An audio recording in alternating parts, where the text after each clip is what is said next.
Hi guys, my name is Michelle. I'm a tutor for Chegg Tutors, and I usually tutor in a variety of subjects, so math, psychology, English, sometimes biology, and more. And so today we're going to be talking about the peripheral nervous system. So the peripheral nervous system is made up of the sensory nervous system and the motor nervous system.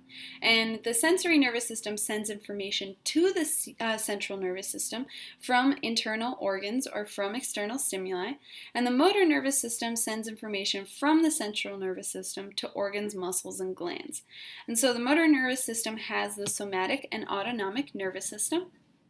And so let me talk a little bit about these. The somatic nervous system controls skeletal muscles as well as the external sensory organs such as the skin.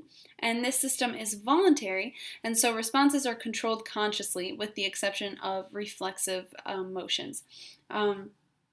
The autonomic nervous system controls involuntary muscles, so smooth and cardiac muscles, and the autonomic nervous system is a self-regulating system.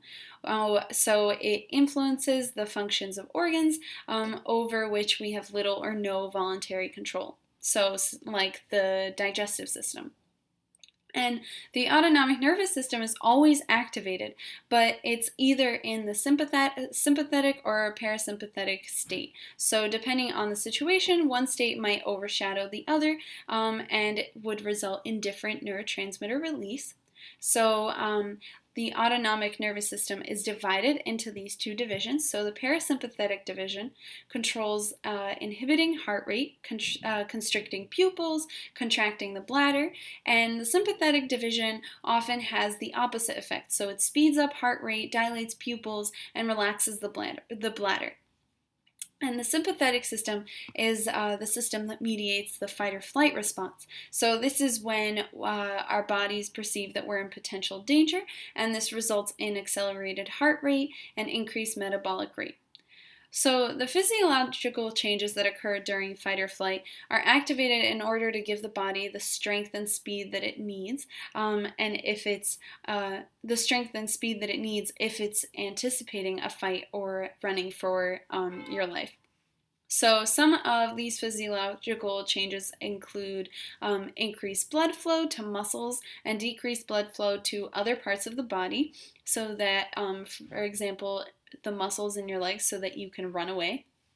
The eliminative system is inhibited so that you don't feel the need to use the bathroom while you're in danger. There is increased blood pressure, heart rate, blood sugars, and fats so that you have enough strength or energy. And the blood clotting function of the body speeds up in order to prevent excessive blood loss in the event of an injury sustained during the response, which I think is very cool that our body knows that we're in danger, and so it increases our body's ability to clot. And so there's also increased muscle tension in order to provide the body with extra speed and strength.